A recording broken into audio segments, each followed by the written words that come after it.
Assalamualaikum warahmatullahi wabarakatuh. Baiklah, kita akan membahas materi selanjutnya tentang organisme laut yang dibagi dalam beberapa materi. Yang pertama kita bahas yaitu tentang bentos. Bentos ialah hewan dan tumbuhan yang hidup di atas atau di bawah dasar laut atau pada wilayah yang dinamai zona bentik. Bentos ini berbeda dengan plankton yang hidup mengapung bebas di air.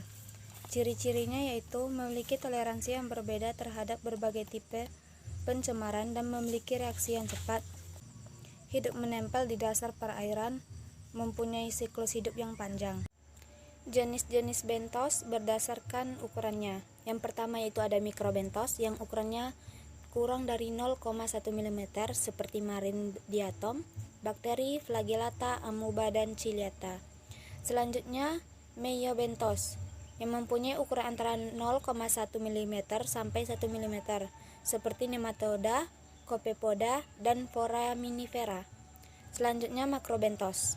Makrobentos yang mempunyai ukuran lebih dari 1 mm seperti bintang laut, seagrass, rumput laut, cacing annelida, moluska, sponge, krustasea. Dan selanjutnya yaitu ada bentos berdasarkan tempat hidupnya seperti epifauna, yaitu hewan yang hidupnya di atas permukaan dasar laut seperti kepiting, siput laut, dan bintang laut. Selanjutnya ada infauna, yaitu hewan yang hidupnya dengan cara menggali lubang di dasar laut seperti cacing, tiram, makoma, dan remis. Selanjutnya lagi ada jenis bentos berdasarkan jenisnya seperti zoobentos, yaitu hewan yang sebagian atau seluruh siklus hidupnya berada di dasar perairan, yang baik yang sesil, merayap, maupun menggali lubang. Dia mempunyai beberapa peranan penting dalam pengairan seperti dalam proses dekomposisi serta mineralisasi material organik yang memasuki perairan dan juga menempati beberapa tingkatan trofik dalam rantai makanan. Kemudian ada phytobentos, yaitu tanaman milik bentos. Sumber makanan utama untuk bentos ialah alga dan organik limpasan dari tanah. Kemudian peranan bentos di perairan. Bentos mempunyai beberapa peranan seperti berfungsi dalam proses rantai makanan, bisa digunakan untuk kualitas air pada suatu perairan. Selanjutnya yaitu perifiton, yaitu kumpulan jasad renik hewan maupun tumbuh-tumbuhan seperti kumpulan ganggang, cyanobacteria, dan mikroinvertebrata yang hidup menetap di sekitar epifiton dalam perairan tawar. Sebagian besar ini terdiri dari berupa amoeba, cacing rotaroria, dan udang renik. Jasad renik tersebut melekat pada permukaan yang terendam di dalam air.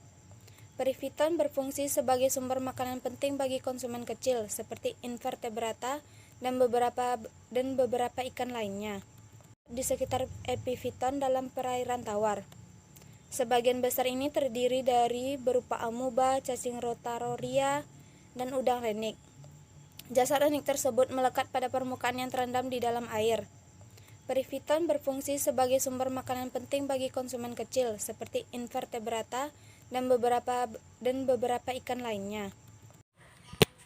Assalamualaikum warahmatullahi wabarakatuh. Saya Isa Michael akan melanjutkan penjelasan dari Neprila Savitri. D. Plankton. Plankton adalah salah satu organisme hanyut adapun yang hidup dalam zona pelagiat atau bagian atas, samudra, laut, dan bagian air tawar. Plankton berasal dari bahasa Yunani yaitu planktos yang berarti pengembara atau berhanyut. Secara luas, plankton dianggap sebagai salah satu organisme terpenting di dunia karena menjadi bekal makanan untuk kehidupan akuatik bagi kebanyakan makhluk hidup. Plankton adalah makhluk makanan utama mereka. Umumnya, ukuran plankton sangat kecil dan dapat diukur dengan besaran mikrometer sampai dengan milimeter. Namun ada juga yang berukuran besar seperti ubur-ubur. Jenis-jenis plankton. Fitoplankton adalah jenis plankton yang sering disebut mikroalga, mirip dengan tanaman terestrial karena memiliki klorofil dan membutuhkan sinar matahari untuk hidup dan berkembang.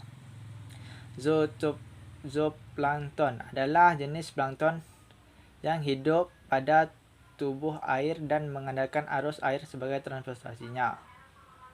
Manfaatnya adalah menghasilkan 70% oksigen bumi, menghasilkan karbon dioksida di atmosfer dan menyimpan jauh di dalam lautan sehingga plankton dapat mengekang perubahan kimia. Plankton berjasa dalam pasukan minyak bumi bagi bahan bakar kendaraan melalui proses yang berasal dari laut kuno. Nekton.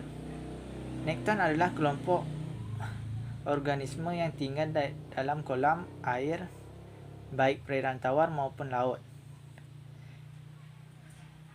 Kelompok hewan perenang ini kurang beraneka ragam dibandingkan dengan dua kelompok hewan lainnya, yaitu plankton dan bentos. Nekton adalah hewan laut yang dapat bergerak sendiri ke sana kemari, seperti ikan bertulang rawan, ikan bertulang sejati, penyu, ular laut, dan mamalia laut yang kesemuanya termasuk vertebrata. Secara umum, nekton memiliki beberapa sifat sebagai berikut. Organisme yang dapat bergerak atau berenang dengan keinginan sendiri. Organisme konsumen di daerah pelagian. Aktif berenang, umumnya invertebrata atau vertebrata, juga ada seperti Pisces dan mamalia laut. Demikian hasil presentasi kami. Terima kasih.